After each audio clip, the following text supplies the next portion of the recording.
Good evening, everyone. To everyone who's watching, hello to all of you. How's your week been so far? Maybe you could all type it up and share with us as well. It's only Wednesday, but I hope everything has been meaningful and great so far. My name is Cha Lontok, and I will be your host for this evening. So, to everyone watching right now, I want to start this evening with a couple of questions that hopefully you guys get to answer. It's really simple. There's no wrong or right answer, so feel free to type it in. First, do you know what your children are actually doing online? Like really, really know. Do you sit with them when they are using their gadgets, on their free time, maybe even their computers, their laptops, their phones if they have one? Do you trust them not to go or to be able to unblock restricted sections? And lastly, do you restrict sections? So right now, I'm going to be all the wonderful parents, moms, maybe we even have dads here or other guardians. Feel free to type in your answer. We want to know and hear from you. Okay, I see a lot of people already greeting. Hi, Michelle, Mary Ann, Shane, Len, M. Good evening, good evening. We want to know, how is it for you guys as internet awesome parents or guardians? Do you guys actually check what your kids are doing online? Do you sit with them? Do you even put restrictions? Okay, I'm seeing answers already. Omni, I like your answer. See, Omni and Bryce, hello. 85% yes, so my percentage, that's good. For others, I trust her. So it's your daughter. And you said, for Jackie said, start them young. For Mommy Shuchel, I check my son's watch history from time to time. Oh, and you also restrict. Okay, that's interesting. Other people watching from other cities as well, STVCU. Mommy Nicole saying, not entirely 100%. That's fine. Not for me as well. And that's why we're all here to learn something new. Yeah, so keep on typing. Danica says, yes, definitely. Just keep on typing. We want to know how it is for you guys in your own homes or with your own kids. Let us know. So type up your answers in the chat box, and I promise that will really be helpful for our discussion for this evening. Now, before proceeding and while you guys are still typing, I want to acknowledge, of course, Mommy Mundo, the community that has actually been there for me. Yes, it's true. Ever since my first time being a mom, I already have 2 boys. We've all seen each other grow together as a mom with Mommy Mundo. Since 2003, Mommy Mundo has been hosting events like these that we're actually experiencing right now, sharing learnings all about motherhood to moms throughout the nation, centering on the 5 core pillars: healthy pregnancy, breastfeeding, something that they actually started Mommy Mundo as well, active parenting, mom wellness, even mompreneurship. Whichever way you fall, I'm sure somehow, one way or another, we could all relate. They provide information and support to all of us moms in the various stages of our mommy journey in ways that are inspiring and definitely empowering. So, today's topic is co-presented by Google. For those who were with us last week, we actually launched the Internet Awesome Parents webinar series, which aims to equip us parents and all other guardians who are here today or whoever is listening and would want to learn to have the knowledge and tools of educating our kids about internet safety and digital responsibility. The entire series will go live here at Mommy Mundo Facebook, as well as on YouTube channel, and also streaming as well on Google Philippines FB account and YouTube channel. So you can also head there and check it out. The topics that will be discussed are grounded on Google's Internet Awesome Parents, an educational resource that encourages healthy family conversations on how to best take advantage of technology in a safe, fun, and productive way. This is something that I feel we all need to learn, maybe not just our kids, but also us adults, to be honest. The webinars are currently running now for 3 consecutive weeks. We had our first run last week, so I want to know who was with us last week. Any dads, moms, guardians who was with us last week? Say yes so we actually know. Were you here with us last week? But if also your first time to watch with us, that's fine. You can just type in first time to see us today. I want to know from you guys. Just type in last week or first time there. So we could actually check up on who's joining us today. Oh, Bea, yes. First time or is it your second time to join in? So go ahead to all the parents, the guardians, the mommies, and maybe even daddies out there, whoever else, type in. Okay. Bea, you and your son. Yeah, okay, I love that. Thank you. That's actually a good idea. Have your partners next to you. Have your kids next to you. Something they could also learn from. Jarella says, me. I left, yes. Also, last week, Jackie. Hi, welcome back, Jackie. Second time also. Thanks, Bea, for clarifying that. First time for Grazel, no problem. I love that you're here today, making time to learn and actually improve how we can, keep our kids really safe online. First time for Desiree as well, and for Jen, go ahead, keep typing. Lilette, last week you were here. Great. Okay, so thank you for interacting with me. As you can see, everything is online nowadays. So this is truly, truly important, and you know what I mean, especially to the moms, parents, guardians out there. You know what I mean. We are always online, especially during these times. Now, this is not our last one. We will have another one. Our final date will be on September 29. That's next Wednesday at 8 p.m. So same day, same time, Wednesday, 8 p.m. Still here on the same platforms I mentioned. You can even head over to YouTube as well for Google's and Mommy Mundo's account, and you can catch us there for Internet Awesome Parents. Okay? September 29. I'll see you guys again next week. But we're just starting. We're just starting. So before we begin, we must go ahead and apply the Mommy Mundo traditional event giveaways this event. What do we have for you tonight? Well, here we go. Let's start showing it. This is what we have for all of you taking time to learn. Imagine we're all learning, we're all adding value to our lives and learning how to take care and keep our kids safe, and we get to win stuff. So if you'd like to a chance of getting these very cool items you see on screen, and I emphasize on very cool because I want them myself, please make sure to follow these instructions carefully. Number 1, share our live feed right now onto your feed. I actually did the same thing. You can do that right now on the platform, whichever platform you are watching from, and share it on your own personal feed, because sharing is caring, and I'm sure other guardians out there would love to learn more about this topic. Now, please make sure your account is public so we can check. In your sharing, don't forget to include the hashtags, hashtag Internet Awesome Parents and hashtag Mommy Mundo. Number 2, so far so good, really simple. Number 2, when you're done with sharing, head on over to Instagram stories of Mommy Mundo and make sure to look for our stories to see the activity that you guys can all complete. So when you find it, all you have to do is take a screenshot, answer in GIFs. So it's fun and it's light and it's easy to grasp. Just answer in GIFs and restory again with the hashtag Internet Awesome Parents, and tag us at Mommy Mundo. So that's the second one. First, sharing on your own feed right now, this live event that we're doing so everyone gets to learn. Second, to head over to the stories, take a screenshot, and don't forget the hashtags as well. Lastly, winners will get the Google swag we just showed you, and you will find out if you won at the end of the month. So I'm seeing Cole is watching for the first time. Danica was here as well last week. Go ahead and make sure to do that. Maybe we'll give you a minute to start sharing and figuring out the platform. And then, of course, the stories on Mommy Mundo. Don't forget that. Mommy Mundo's page. Screenshot and use the official hashtag. Yes, we all want that swag too, but make sure to listen to because this is all for us. So now, our main mission and our main discussion. I would like to call on our very special guest here for today. She's a board-certified psychologist, a guidance counselor, content expert, a speaker, program developer, lecturer, award-winning author. But here's, I think, is the most important part. A loving wife and also a very proud mom of two. So she could definitely relate to us moms who are here today as well. Let's give it up for Dr. Michelle Alignay. Doctora?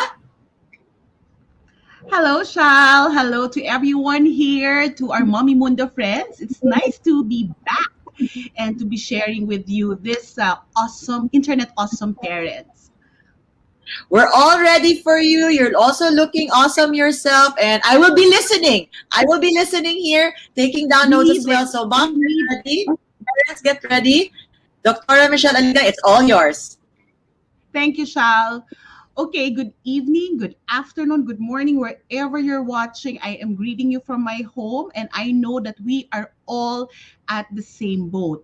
This session, it's all about ensuring kids' safety online. When we say safety online, I believe that each of us has a connotation, what is safe? And we hear the words restriction, control, limiting, right?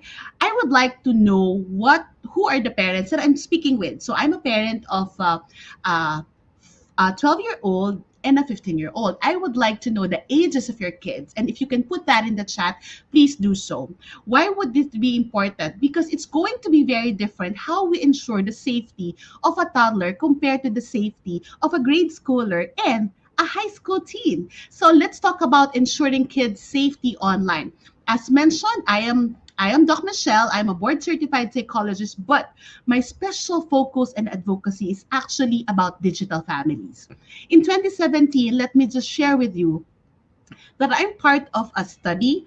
It's called an experts meeting at the Unesco Bangkok to put together what we know now as the digital citizenship framework. And why is it very important? I don't want to bore you with the gory details of what happened in that expert meeting in Bangkok, in Unesco Bangkok, but I would like to be able to present to you that this is the stage that we need to upgrade. This is the stage of digital citizenship. We need to upgrade our relationship with our children, our families, and technology. I need you to understand that. We need to make our relationship upgraded. If we are upgrading our phones, our gadget, we need to upgrade. So parents, are you ready for an upgrade tonight? Can you put there, I'm ready for an upgrade? And why is that important? Because we're going to talk about some special areas about ensuring safety for our children and families. So my focus for this evening, it's about parent-child digital safety and resilience, parent-child mediation and well-being, and of course, parent-child mediation and communication. Let me just go through with you some of the important areas. We are interacting with our kids differently, and our kids are in fact interacting with us differently, right? Our kids are interacting with the digital sphere differently. And this is the stage of the digital citizenship. We are the digital migrants. Hindi tayo ang digital natives. It's our kids who are the digital kids. And look at that. Those three spheres are interacting all at the same time. And I would like you to realize that the way we interacted with technology before is very different now. It's very different. Friends, thank you for saying that you need an upgrade. And we all need an upgrade. We lived in the age of the analog stage, and our kids are living in this time that digital, it's already integral because many of them are in online school, like my kids. Many of them, most of them, are already exploring digital opportunities. And we need to look into what's the content and context of use. During our time, when we were younger, if you realize, di ba, digital life, it's just an option. Option lang yan. It's usually used for leisure, for entertainment. So we have all those games and leisure fun activities that we use the gadgets for. Also, before, the parents, our parents, and maybe the other parents will always talk about the risk. When we say that you're using the computer then for more than 5 hours, or more beyond half day, what's the usual risk that we hear? We hear a lot of risk. And what are those risks? Lalabo yung mata, sasakit yung likod, and many would always say, we'll be distracted for school. In the quantity of use, it's the number that we measure. How long have we been using it? Can you relate, parents? I would like to ask you, the people maybe in my generation and in the generation younger than me, how did you, as a parent, when you were young, interacted with technology before? What's your use before of technology, of the internet, if there is such thing then? But in any technology then, what's your use? Isn't it optional?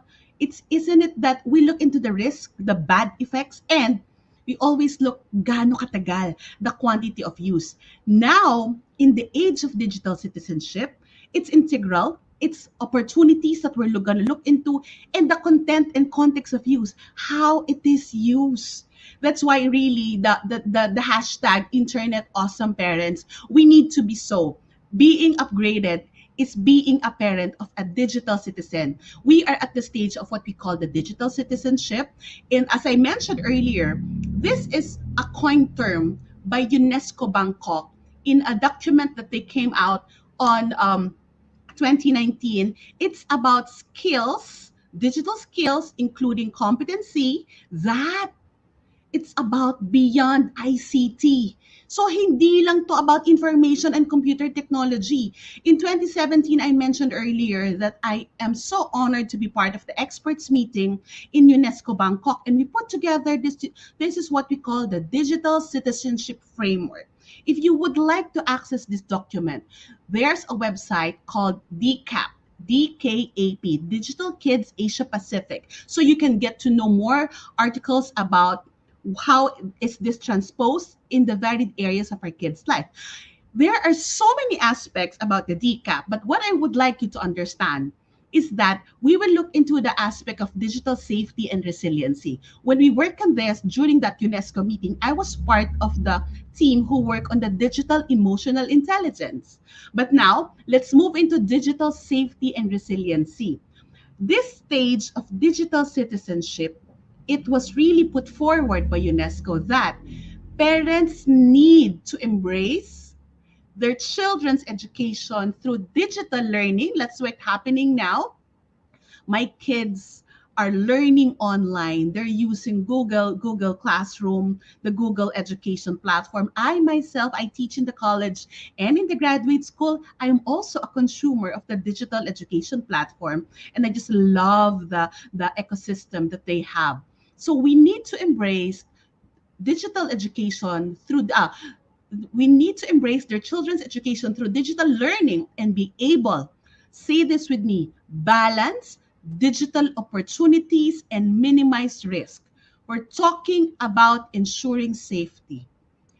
As we go forward and use digital technology, isn't it that there will always be ways to use it well, but there will always be risk? Tama? Lagi natin, so what's the risk? But there's an opportunity. So yun yung dalawang areas that we're going to look into. Digital safety and resilience. I would like to focus here, but I don't want to bore you with the details because some areas can be very technical. When we say safety, what's the first, or internet safety, digital safety, what's the first thing that comes to your mind, mommies, daddies, whoever's here? Can you put that in the chat?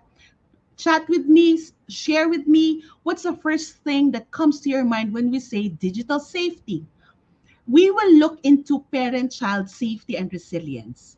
It said that parents must embrace the positive sides of screen time, but with caution. While we are here embracing everything that the digital life has to offer, we need to do it with caution. Can you say that with me? Caution. Proceed with caution. Use it with caution.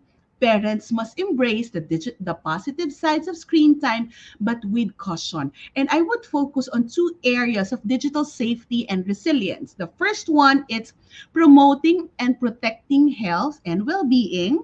The second is digital resilience. So I did not look for any other document to be the reference for this presentation. What I'm going to share with you are the key points that the digital citizenship framework had that can be transposed to the language and to the applicability of us, the digital parents. Are you still with me? So first one, we look into the two areas. There are other areas of digital safety and resilience. One, of course, is security, but let us focus on protecting health and well-being and the digital resilience. So the first one, promoting and protecting health and well-being.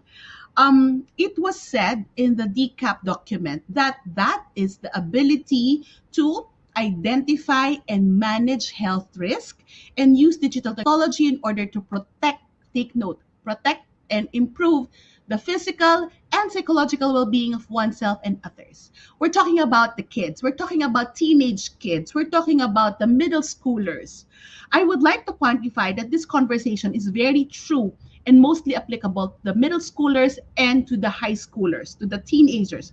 I would say otherwise if I'm talking about toddlers and what we're going to do with toddlers and preschoolers and the early grades, because it's very different on their develop. Being a psychologist, I would like to, of course, honor what is developmentally appropriate for this age in using technology. But let's look at the digital health and well-being competencies.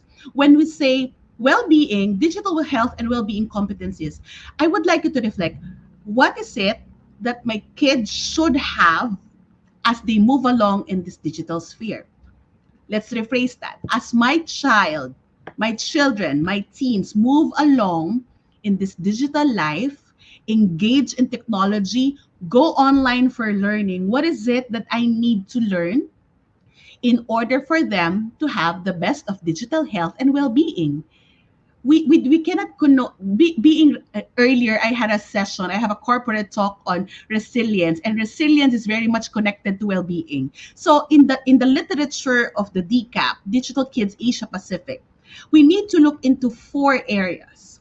First one, this is something, as I said earlier, this is especially true for the middle schoolers, the one who have more mature way of understanding things, and of course the teenagers. If it's the younger, we need a different approach with the preschoolers and the early grades. So here, the first one, the child can identify bullying, harassment, and hate speech.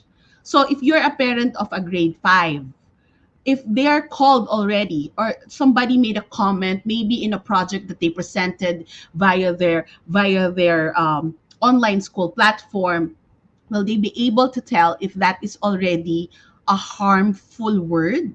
Will they be already, can that child tell if that is already a hate speech, if that's already a sign of bullying or harassment? If the kids, remember, bullying needs to be repetitive. One time that the child would say something bad to another child, it's not a sign of bullying. It needs to be repetitive and there's an intent to harm.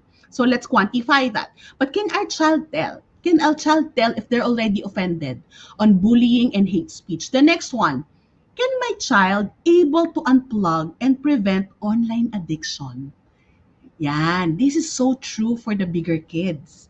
Can our child unplug when you tell them to stop? Of course, there's tawad. How many minutes does your kid tawad? How many minutes do they haggle when you tell them, okay, it's time to put down your gadget. It's time to unplug now. How many minutes does your child haggle? Maybe 10 minutes more, mom. 20 minutes when my kids are younger. And of course, it's not online learning then. Whenever they would ask for the tablet, what I will tell them is that you can only have 15 minutes, but in reality, at the back of my mind, I have 20 minutes or 25 minutes for them so that when they haggle, they have extension. So there you go, 15 minutes. Some would be 10 minutes, but I'm sure they're going to haggle. But can they prevent?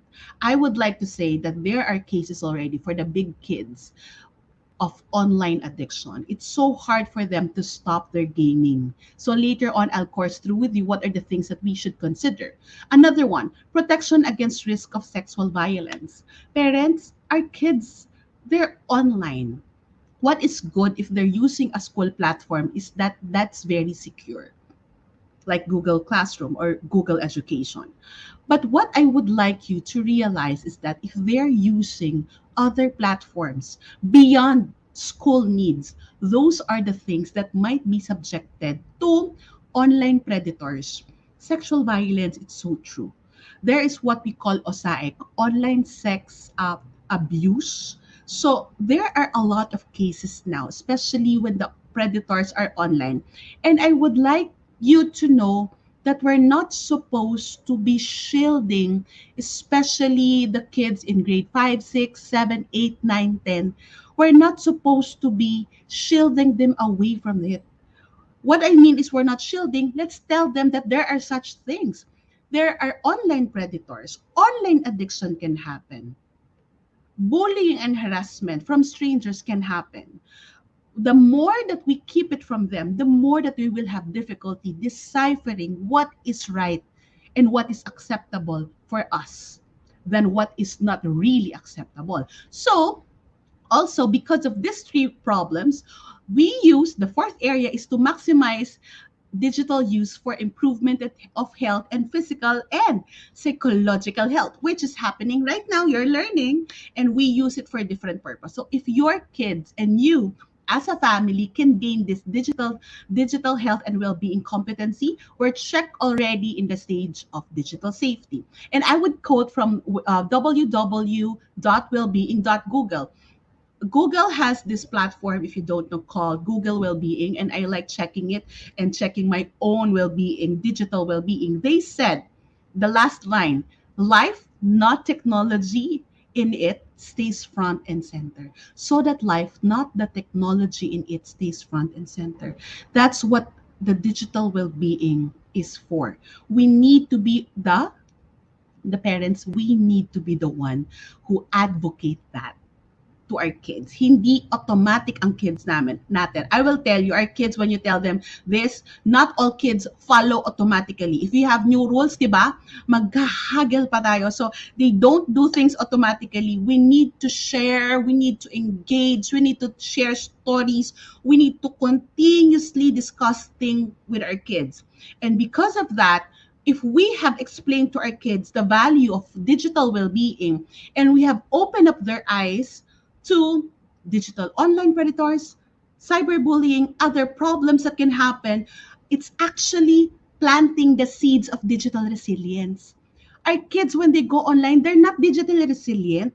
Digital resilience will start at home with the proper EQ, with us making them more resilient. But digital resilience means a set of our digital resilience refers to a set of preventative, reactive, and transformative competencies that allow young people, big kids, to avoid or cope with risky situations they face and improve themselves. And look at the digital competencies that we need to look into. We need to check if our kids have this. Look at it. The first one, there are 4 digital competencies, digital resilience competencies that we need to check. The first one, awareness. Awareness of potential risk in the digital environment. For parents of the big kids, when I say big kids, grade 5 onwards, do you discuss the risk with your kids? Do you tell your kids that, yes, there could be like this? Yes, for my son, I have to tell him there could be porn sites. For my daughter, I need to tell her that if you go there and you play with strangers, online games can actually lead you one and the other to playing with strangers, but you don't know if they're already online predators. So that's awareness. That's creating the awareness of potential risk in the digital environment. The next one, instrumental actions through digital skills and media literacy. If our kids see that there's risk already. For example, our kids are playing online games with friends and suddenly there's a stranger in the room. Can our kids act right away to be able, and they know how to report, how to block, or how to tell of those strangers, or they know that they should be able to report it. Can they do that? Instrumental actions. The third one, cognitive actions through critical thinking and decision making skills. For example, your child's gaming account is hacked. There are cases like that. They're hacked. They lost all the digital gifts that they have, or all the digital features of that. We need to check, does my child have a critical thinking skill that they can be able to discern if this is a risk already? Can they decide what to do and then later on tell us? So it's very important. What I realize is that our digital kids, they know so much, but sometimes because we have this, the mouse and everything everything is at the tap of their fingertips. Friends, you know what happens, mom and dad? We fail to develop their critical thinking. So sometimes it's good to bounce back to the questions to our kids. What do you think you can do in order for them to learn, relearn, or realize things that they can handle? And the fourth, which is the more important feature of our discussion, it's communication. Communication of the child with others when faced with online risk. Can your child communicate with you and tell you, Mom, my game account was hacked? Mom, somebody messaged me that it's like this. Mom, my classmates, they sent me this porn site. Or I saw this from my friends. Can they tell you that? One time, I was just hanging out, and my daughter suddenly asked me, Mom, what's marijuana? So I go, oh, that's cool. So where did you learn about that? That's my question. She said, well, I was watching this video, and it's my favorite vlogger. And then she's abroad, and then she was telling me about this plant. So I go, okay, exacto. I'm, repotting some plants. Then so because, it's good for you to ask me what is it. In the Philippines, oh, it's a plant. It's actually a plant. In the Philippines, it's a forbidden plant. But abroad, it's used for other purposes, medicinal purpose, but too much of it becomes addictive. That is why in the country, it's not allowed. So it's actually educating them with what they see. It's not being reactive, but responsive. And I have to tell my daughter, Anak, thank you for asking mommy. I have to tell her that each time, because the only way that we can be able to make our kids digitally resilient is that if we can develop parent-child mediation and communication. And let me go through with this with you. We parents, we need to be the one to communicate, and our kids being at home. Most of them are at home. Most of us are at home. Who will they ask? I've experienced so many parents saying that, but my kids do not want to ask me. And when I ask them, they don't want to share with me what they're doing. This is especially true for the big kids, okay? And while we cannot know 100% of what our children are doing online, parents and kids need to communicate to be able to mediate. Can you say mediate? Can you put that in the chat? Mediate. Parents and kids, we and our children need to be able to communicate so that we can mediate. And when we say mediate, parents are the digital mediators. And what do we mean by the digital mediators? It was said by several studies by the London School of Economics, and then there are blogs if you would like to access those. There are very technical blogs called Parenting the Digital Future. They said parents mediate between the child and the digital media because we parents are the one who perceive the risk that the digital media possess to their children. We know the risk, and so we are the one who stand in between them and help them effectively in this digital age. When we say we mediate, there are two ways to mediate. The first one, and I would discuss first what is that is there are two ways. The enabling mediation, from the word itself, enabling mediation. The other one is the restrictive mediation. Let's go first to the restrictive mediation. Restrictive mediation. Parents focus on the digital risk, and we know that to parental restriction. So we restrict, you're not allowed this, you're not allowed this, you're not allowed this, you're not allowed this. We put all the settings to secure a kid's use. I encountered a story before. A mom with a grade 7 sons, she said that we did all the restrictions at home. We made sure that they cannot access any site that we were not allowing, which is good. It's good, especially if it's for the preschoolers and the early grades, meaning 1, 2, 3, 4. That's good. I'm saying that's good because this is the stage of critical developmental milestones for the children. But that son that I'm telling you about, he was able to access some porn sites and he was able to access gaming still. And he doesn't know, and he enjoyed it. How? He went to the cousin's house. That's restrictive mediation.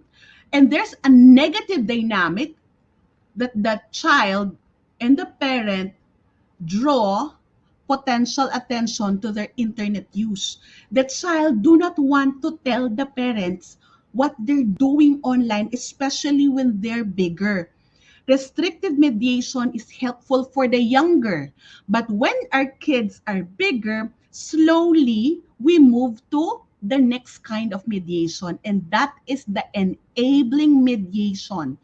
Enable. We need to start letting them be digitally resilient. What if they fail?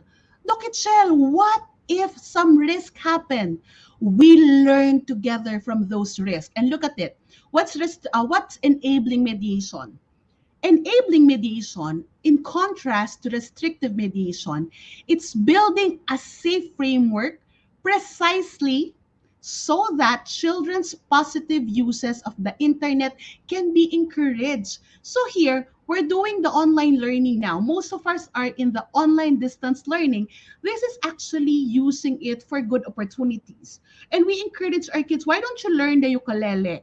So you can use maybe YouTube Kids to be able to access tutorials for ukulele, or maybe you can ask your child, now would you like to learn watercolor painting, and then you can use also you can access videos to be able to do that. And those are good opportunities. Sometimes we don't need actual people to help us now because our kids are very visuals. They know how to navigate. But in doing enabling mediation, it brings more online opportunities for children even at the cost of risk. Yes, andyan pa rin yung predators. Yes, posible na yung classmate nila, pasahan sila ng mga not appropriate links. Yes, baka maging too much into the gaming, lalo na yung mga high school boys and some high school girls. But we need to realize that doing this, we are enabling the kids because enabling mediation allows children's internet use and agency, meaning their capability to act within the parent-child interaction. I have to say this, parents. We have to be in the know. We cannot know everything, but at least we know how our children behave online and offline.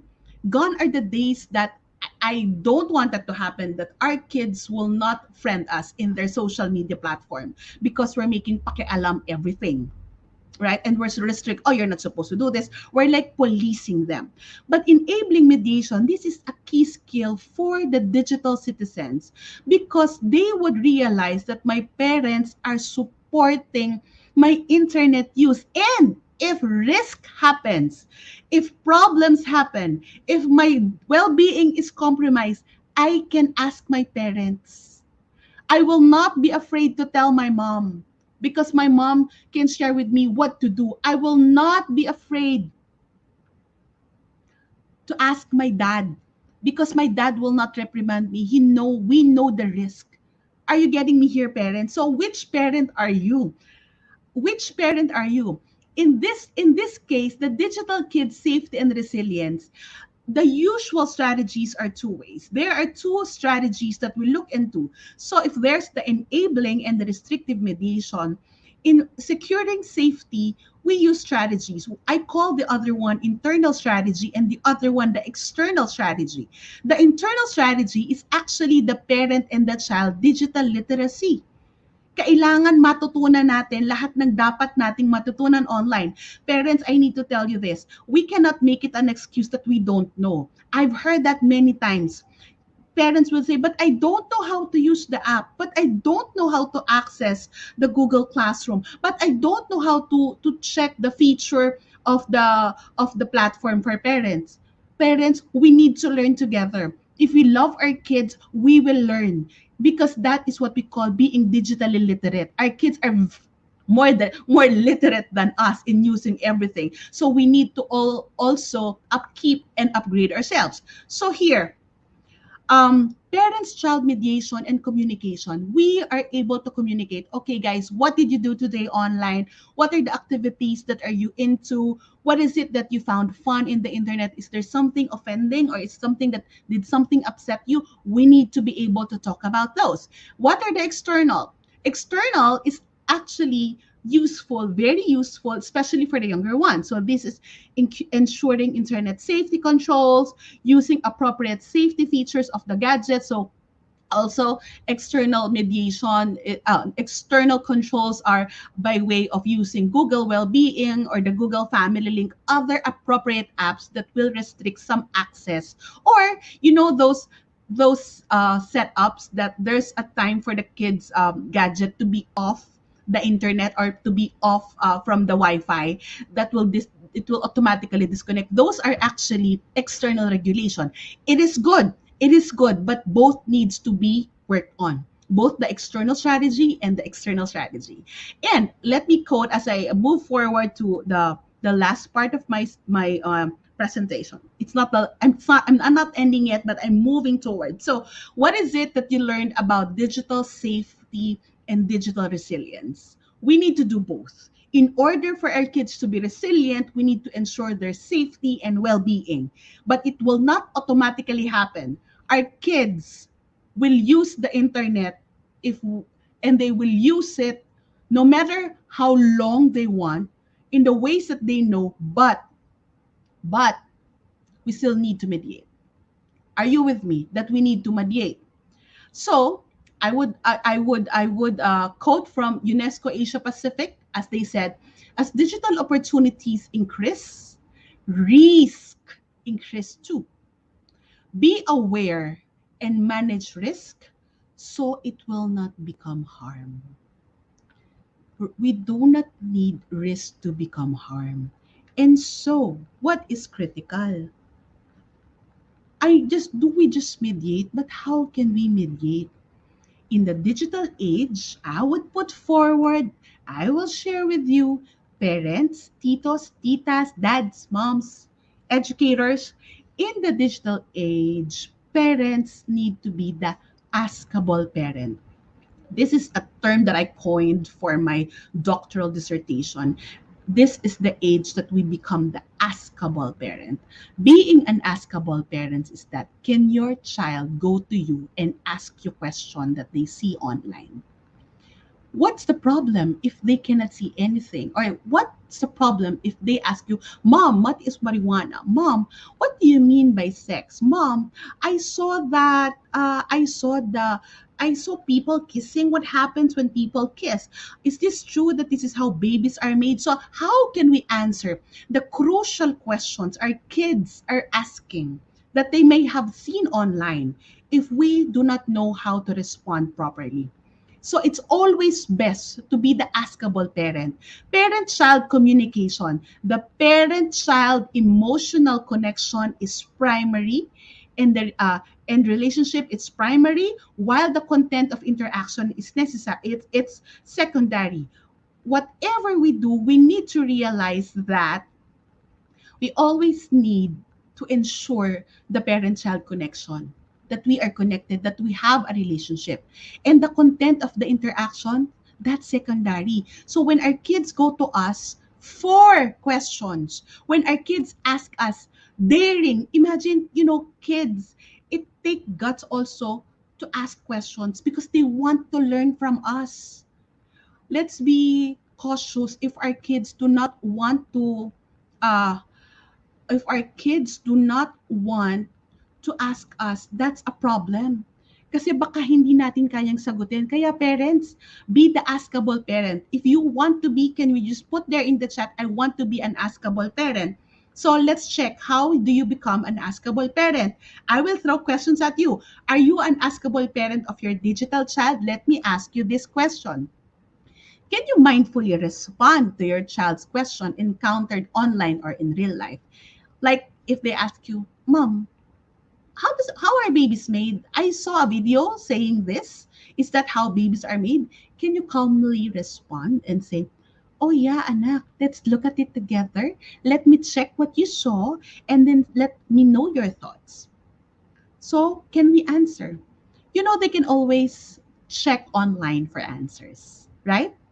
But when our kids go online for answers, it might lack, it will lack the values and the appropriate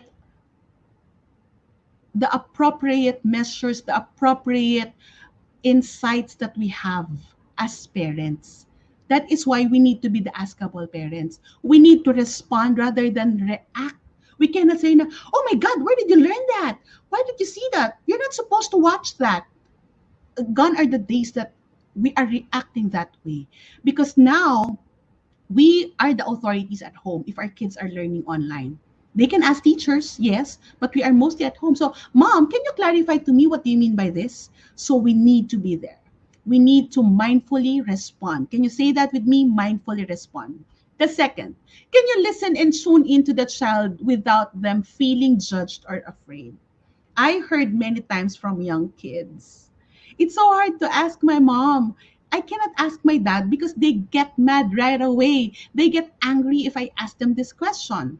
Sometimes it's not about our kids opening up that's causing the problem, but it's actually our reaction. So, can we listen to them without judgment? Can we make them feel that I heard you? Thank you for telling me. I need to be mindful about this when my child asks me, my tweener and my teen, Mom, ano po yung ganyan? Mom, can you clarify this? I need to be mindful in responding to tell them, thank you for asking, Mom. So when my daughter asked about the marijuana, I was able to be mindful and tell her na, okay, I'm going to answer that because it's something and we need to take it casually sometimes. Okay, so that's the next one. Can you mindfully respond? Next, can you listen and tune into your child without them feeling judged? Third, can you be approached for crucial conversations? Can your kids ask you, Mom, how are babies made? Mom, can we do this? Mom, I need to know what is porn. Dad, how does online addiction happens? Bakit po nagkakaroon ng gaming addiction? Can our kids ask that? So I would like you to reflect about being an internet awesome parent is being an askable parent because at home we are the authorities and it's also part of our parental duties to be the askable parent. There's no mediation without communication. So what areas do we need to learn? I'm in my last 5 minutes. What are the areas we need to learn in parent-child communication? One, I have 5 points here. One, connect with your child. Make sure that you connect with your child, your teen. Check in with them to get to know how they are. Sometimes you don't, okay. There are times that we would like to piga, to really draw it out. Come on, tell me what's happening. But when our kids are bigger, we just need to allow them to be. And we just always continuously check in with them to know what's happening. So if they tell us a story, and then that's good. If they fail to tell us a story, and then let's respect their space, especially if they're older. But they should know that we are checking and we are interested and we would like to connect to the level that they're in. The next one, encourage them to use tech for learning. And the third, be interested in what and how they go about their online activities. For example, there will be nights that my daughter will show me, Mom, this is the game that I'm playing. Would you like to dress it up with me? So, anak, how do you do that? Sorry, kahit minsan nahihilo ko, it's actually a way for me to really check what she's doing. And I love how she does things. She's bringing out her digital creativity, and I have to tell her that. So, connection can be in that form of that. Our kids are comfortable to share with us what they're doing online. And then the next one, because of the connection, we need to converse with our kids. Encourage the children to ask or talk to you about what they do or what they encounter online. We always tell our kids that, guys, if something offended you, if you see something that upset you, if something that is, this is not appropriate, please tell us. We will not get mad, we will discuss. Use digital media concepts also as triggers for discussion. For example, you see two people kissing online, and then that can be a good start for you to tell them about love, marriage, or whatever concepts or values that you have as parents. So that can be the media triggers. For example, they see an issue regarding cyberbullying or harassment and then ask, Mom, what's harassment? It can be a learning situation for you. Harassment is actually happening. There could be people who's not well-meaning to others. This is happening in the adult world, but it might happen to you. So that is also a key. Conversations can be a way for digital literacy to take place. And become askable, or we are their go-to. Do you want to be the go-to person for questions or concerns they encounter digitally? I would like that to happen. I would like to be the go-to. Sometimes I'm not, but sometimes I am the go-to persons. Either me or my husband, we encourage our kids to come to us, guys. We are the askable parents. And that's second. So the first one is connect, second is converse, the third, create healthy digital media use. So what's this? Create digital media use. Make sure that you have rules, and not just rules. You have accountability measures.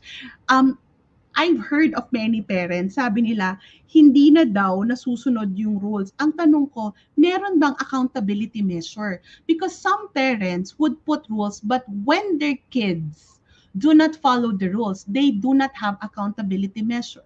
For example, we have a rule here in the house that you're supposed to take care of your gadgets. So one time, my daughter have a digital pen that she used for digital drawings, of course. So naiwan niya sa sofa, and then what my helper did, the yaya did, she kept it because that's a rule.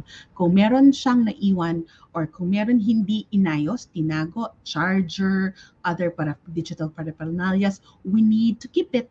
We will keep it because you're not ready to take care of it. So that's a consequence, and you cannot use it until you are ready. So that is accountability measure. If they stay online until maybe 12 for the teenagers until 12 midnight, na malalaman natin. So in the following day, hindi ka gigisingin for school, ha. That is the accountability measure there.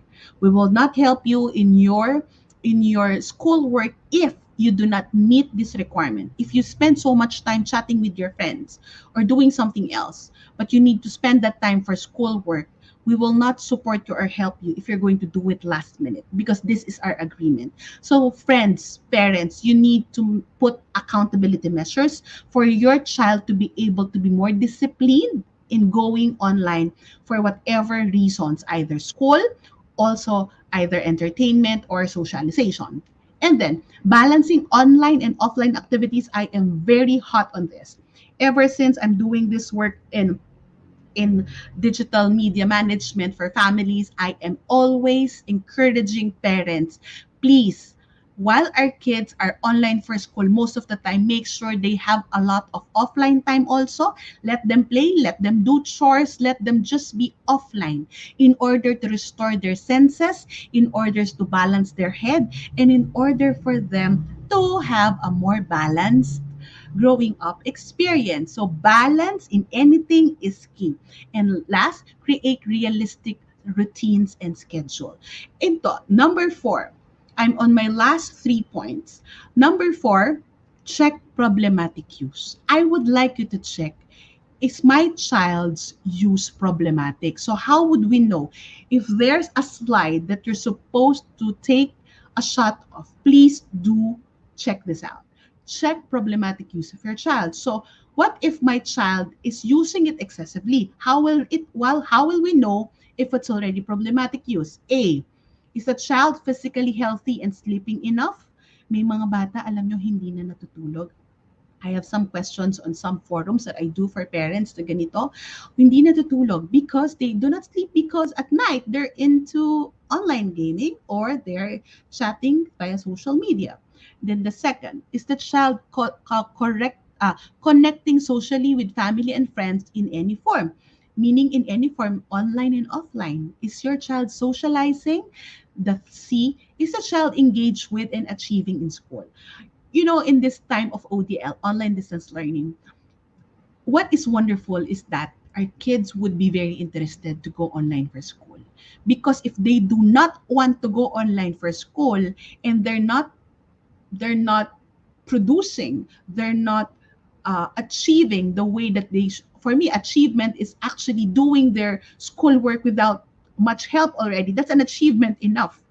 So here, if our child achieving and completing what is expected of maybe a grade 7 or a grade 5. So if our kids are going to school and they're very much interested to learn, that is a good way to detect, no, they don't have any concern. But if it's a problematic use, they don't want to go to school. So D, is the child pursuing interests and hobbies in any form? May iba bang buhay other than school, other than online life? I've heard of a lot of problems of kids. The problem is that there's no activities other than online. You know what I mean? Everything happens to the child online. That's why we still need to consider balanced use. The child should be engaged in other things like sports, physical activities, no matter if it's at home, drawings, art, whatever activities, even chores. If they can do that happily, both online and offline, we're good. Last, is a child having fun and learning in their use of digital media? If your child is already too cranky, too moody, that's my time, I suggest you check on what are they into, because it might be getting too much for them, because these are the signs of problematic use. So in totality, it's important to do number 5. So the first one, as I said earlier, connect. And then the second one is converse with your kids. The third, create healthy digital media use. 4, check problematic use. And 5, communicate about rules, risk, and responsibility. Parents, do not shield your kids from sensitive content. I'm not saying that we show it to them. No, we tell them that there are such things. Excessive internet use and gaming addiction are actually existent, and if they are excessively using internet use, is going to disbalance their developmental skills. Cognitive, emotional, social, and spiritual development are very crucial, especially for the preschoolers and especially for the early grades. That is why we need to have a more involved and more proactive approach in handling their digital use as compared to the big kids. Cyberbullying and online predators, digital footprint, internet safety, we need to communicate it with them. We need to tell them that there could be harm. And so we should be able to discuss it together. I would end my session with this. The core of digital parenting is making meaningful connection. Meaningful connections will bridge parent and child relationships, help minimize digital risk, and maximize our children's opportunities digitally and in real life. Parents are the digital kids' source of strong connection. We parents are our kids' source of strong connections, safety, either online and offline, and we are the ones training them to be strong and resilient. So parents are the digital kids' source of strong connections, safety, strength, and resilience. And I would end with this. It's up to us. This is a quote that was written in a book that I co-authored way back 2013 when the online sphere was just starting. The Growing Up Wired with Dr. Queen Ali Chua. It's up to us parents to do not what is easy, but what is best for our digital kids. Parents, in this digital age, the only way we can ensure our kids that everything is safe and we can help them to be well and resilient is when we be the askable parent, when we connect with them, when we discuss with them. It's not about just restricting, but it's about moving on from restrictive to being enabling mediators for our digital kids. Thank you and good evening. Thank you so much, Dr. Chel. Wow, I learned so much. The words digital resilience, mediation, these things that I never realized also. And to think, I already have 2 boys. Thank you. It really, a lot of things got stuck in my head. And as soon as we're done with this, I think I'm going to have a little talk with my son as long as he's not asleep yet. I love the questions too. And I could see everyone, all our viewers, giving your comments, giving your questions. Yes, go ahead. All right, moms, if you have some questions or comments, go ahead. You can now put it on our comment section. Keep typing away. And maybe even more than questions, you can even put on your comments what really struck you, what is something that you feel like, oh, this is so useful, or that you will really apply already. So, all right, even more than the questions that will be coming up, when you watch the videos, the content of which are basically the heart of why we have gathered here today. The following videos we are about to show you will teach a thing or two on online safety for your kids and how we can take action and help protect them from cyber bullies, mom and dads. Please, let's all watch this. Hey Jane, say cheese. I'm sharing your first day of school on my social feed. Wait a minute, can I see? Google presents Internet Awesome Parents. Online safety for your kids. Bad players can exist anywhere on the internet, and you can't always be there to protect your kids. Teaching them some basic rules can help keep them safe and secure online. Look at my post, Dad. First, talk to them about being internet smart. News travels fast online, and tricky situations can happen overnight. Teach them to think before posting, especially about what and how much to share. Oh, I see. Next, teach your kids to be internet alert, as things online are not always what they seem. Show them how to look out for scams. If something feels too good to be true, it most likely is. Lastly, encourage your kids to be internet strong by safeguarding valuable information and being creative with passwords. You can also teach them to use a trusted password generator. Visit Be Internet Awesome to learn more about online safety while playing fun games. Look, Dad. Fluffy's video has 215 likes. He's a hit. Catch all 6 videos on Internet Awesome Parents for a little help with digital parenting.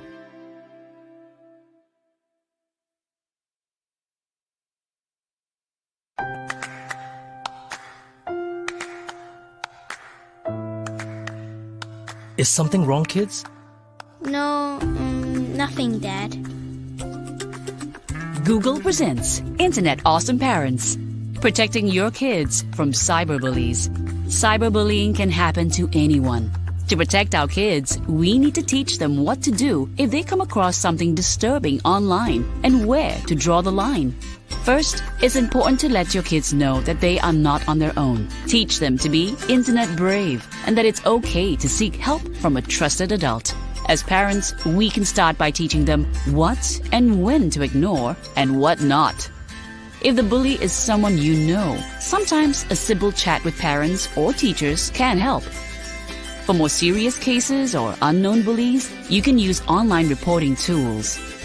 It's important to have open conversations with your kids and check in frequently to ensure all is okay. It's equally important to teach them to be internet kind and treat others as they would like to be treated. Good job, Sam! It's our responsibility as parents to model the right behavior, both online and offline.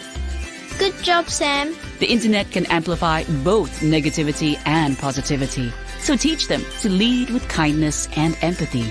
That's nice of you, Jake. To learn more, visit Be Internet Awesome, where kids can play the game Interland to practice the skills they need to be good digital citizens.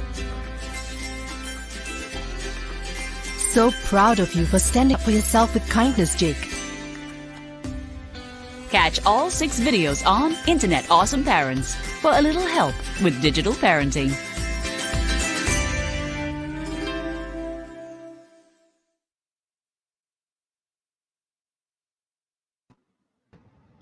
Wow, thank you so much for that, Google. I hope all our viewers, moms, dads, guardians, anyone who watched that, we invite you to watch the full Internet Awesome Parents series videos on Google's YouTube channel. So there's actually more to that.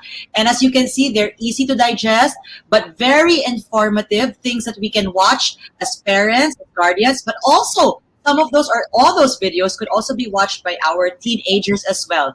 So please be sure to check out Google's YouTube channel. You may feel free to share any of those videos as well to other moms, parents that you think will find it useful too. All right, moms, and to all our other viewers who are here today, some even with their kids, it's time to read out your questions and your comments. You guys have been putting it on our chat box, and I see previous questions of some moms here, but also I just want to give a little shout out to Mommy Catherine Sikat. Wow, she's been tagging all the other mom friends that she has. I see that talagang she found what Doctora Itchel has been sharing very informative. So thank you for doing that. Like I always say, sharing is caring. And yeah, I really believe that, even us adults can learn a lot from this. So thank you so much, Mommy Sikat. We see it as well. All right. Down to our first question, starting with our first question rather, is from Marketing Mom. Doctora Itchel, here we go. She says, I have an 8-year-old daughter and presently she moderates screen time. So I either only for shared entertainment with her or if she needs to view educational content supplement for her homeschool lessons. However, na-realize ni Mommy that there will also be a time, and not for too long now, that she may need to use online resources more often. I go through that already. My question is, how do I start preparing her now for that time? I mean, I know I can't start teaching her when the time comes. I need to teach her now. 8-year-old, Doctora Itchel. Yeah, this is good because I think this is the age of grade 1, 2, and 3, and that's quantifiable because this is the early grades. The development happens in this stage 8, 9 until mga 10, the crucial development. And about mga this year to next year, you give her little snippets of what you can allow.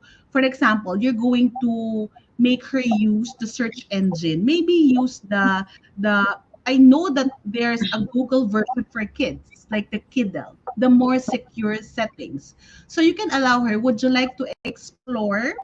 I'm going to be beside you and then I'm going to let you use this. So you're using the restriction, but she's with you. So together you can start talking about things. So what do you want to search today?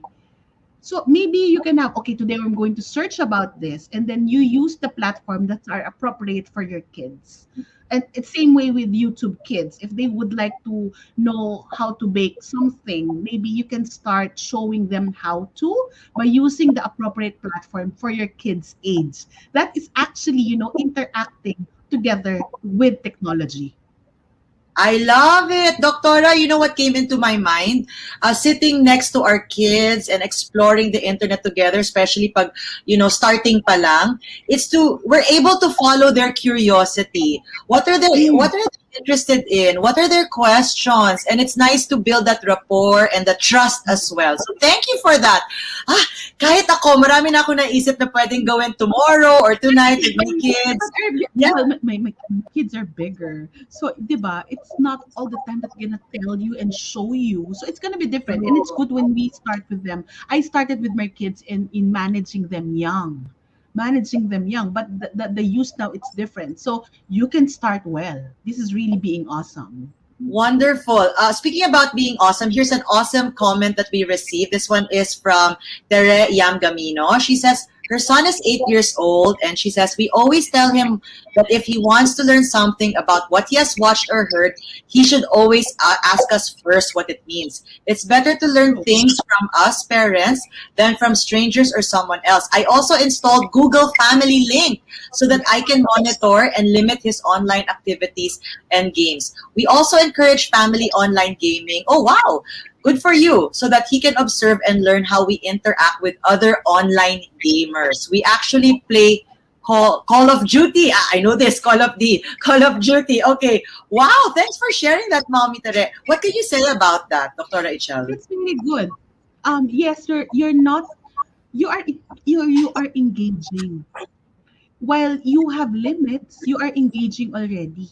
And the kids, you would know how your kids will behave, and you will get to know the digital behavior of your kids when you do that, because the child is interacting and you're growing with your child along the way. Di ba? Ikaw nga, you can play online game. Ako parang nahihilo yata ako to play online game. So it's a very good solution. And also using the Google Family Link, friends, you can try accessing that. You have to just search for the how-tos, but you can watch this. Pero ang nakita ko, mas mahirap explain how to be askable, di ba? For the kids to come to us. Mas mahirap hanapin yun. Okay, we have time for just a few more questions, so I'll read them out already. Mommy Rhea says, hi, Dr. Rachel. At what age should we shift to enabling mediation? Okay, we heard this, enabling mediation. So what are those age time spans? Ideally, it's when about grade 4 or 5. Start shifting, but not fully. Unti-unti. O ito, bibigyan mo lang siya ng ganitong access, and then alam mo yung access. For example, in like some platforms, itong platform na to pwede, ito hindi. Some social media are not for kids, okay? So you have to show your child na you trust them on some aspect, but at some aspect you still control. Also, not just the age, but also check the maturity and the personal management of the child. Is he responsible or madaling makalimot, or yung self-control niya ang baba? So you need to increase first the internal locus of control of the child before you allow him some means. So pati yung critical thinking kailangan in place. So there are a lot of skills in place here. Great. It's not really just about the age. I like that you pointed out it's also the maturity level. So different maturity levels siguro at a younger age, or if medyo hindi pa masyadong mature, yung mga safety features that we know, diba? Yung mga safe search, we can put that in place. Pero once they get a little older or curious, that we could be with them starting off and then giving them, tama ba? Giving them a little bit of independence na rin. Kasi eventually, what can we do? It's really part of it. They really have to go with it as well. Okay. You know how to give independence to your child when they're in high school already. Because there's trust already in the system. The keyword, I think, trust. Easier said than done, but yes, kailangan. Dr. Rachel, okay, one more na lang here. I think this is a good question also, and I'm sure a lot of parents can relate, no? From Norilyn, ano po ang maaaring reward sa anak bilang pagsunod sa screen time, or dapat ba walang reward? Uy, good question yan, ah. For me, none. Because screen time alone, it's a reward in itself. It's a privilege, especially if it's used for games. If it's used for school, they're expected to be on school if they're going to use digital platforms. But actually, them having a gadget and them using screen time, that's a reward in itself. So we just give them, anak, thank you. That's very good of you to follow the screen time rules that we agreed upon. So that affirmation for me, that is enough for your child to understand that I'm doing the right thing and I should keep following. Or maybe sometimes if you can, I'll, because you follow for 1 week or 2 weeks, I'll give you extra maybe 15 minutes on a Sunday, the usual way na hindi, or allow you to do this. If with me we can do this together, so those experience and words of affirmation will be more, but not equivalent. You know how kids are, Shan, yung pag alam na nila nag-ooperate ka na lahat may equivalent, uunahan ka. So for me, rewards be not mandated, hindi mo sinasabi, it's supposed to be surprise because they are already privileges in itself.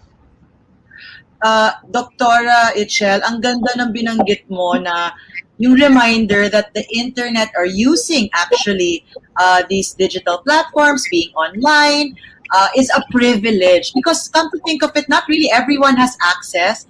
And I remember I had this talk with my eldest son, no? He's 12 years old, that, you know, you're so lucky, you have internet. But of course, it's really part of your generation. So yes, use it, but also try to moderate it. So thank you for that. Yeah, it's a good reminder also to all of us who are now online and very, very privileged nowadays. But yeah, I think you're right with that. Na it is a privilege in itself. So may ginamit ka magandang word affirmation. That's what's important. Affirmation. Yes, oo. Thank you so much, Doktora Itchel. Wow. Thank you, everybody here. Yes, thank you. Unfortunately, that's all the time we have with Doktora, but she's been very generous with her time and her knowledge as well. So thank you, thank you. Go ahead.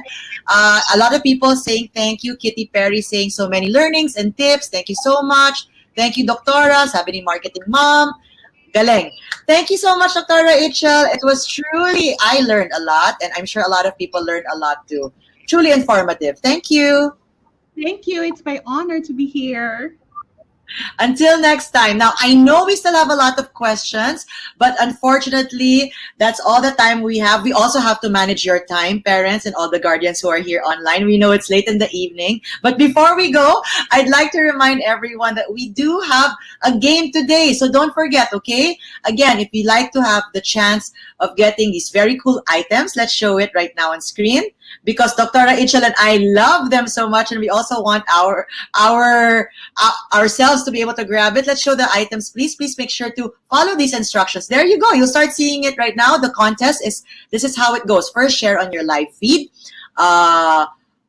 Everything that we were doing today. If not, if you just got on, that's fine. All you have to do is share it now from the link of Mommy Mundo. You'll find it on their page so that your other friends and other parents and other adults and guardians can also learn from it. As you can see and tell, it was truly very informative and straight to the point also. Second, don't forget to also check out Mommy Mundo's stories on IG and do a screenshot. There are questions there, and all you have to do is use the GIF or use GIFs to answer, and then tag at Mommy Mundo on IG. Again, don't forget to use the hashtag InternetAwesomeParents. Okay, I'll repeat that. Hashtag InternetAwesomeParents for all the sharing, screenshots on the different platforms so that we can actually see you, and make sure that your account is not on private for that particular post so we can also check it out. And yeah, lastly, all the winners will get the Google swag we just showed you. Can we show it to them so they see it? Or earlier on, if you were able to catch it, wonderful Google swags that you guys would probably love. By the end of the month, we'll be able to tell who the winners are. There you go. There you go. See all those colors in white? Perfect. Okay, thank you everyone for staying with us. Very fruitful. We went a little over more than 1 hour, but we can all agree that that was very informative. So thank you again to everyone for joining us in this whole event. And we hope to see you again next week, okay? For another exciting, full of learning session with Google and Mommy Mundo. Again, we're going to be back on next week. That's our last one. So be sure to be present. And just like what Mommy Kat Sikat did, feel free to tag and share with your friends as well. Not just the posters, but even this wonderful talk today and even last week's. For next week, our topic will be Setting boundaries with technology for your kids. Aha, I need this.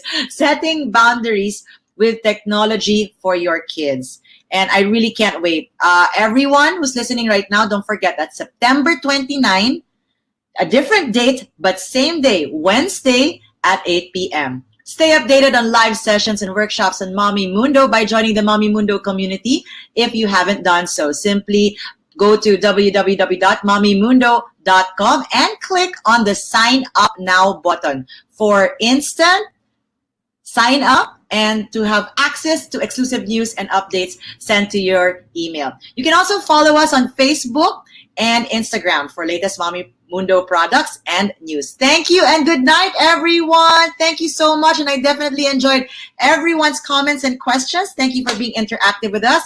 And we hope to see you next week. Good evening.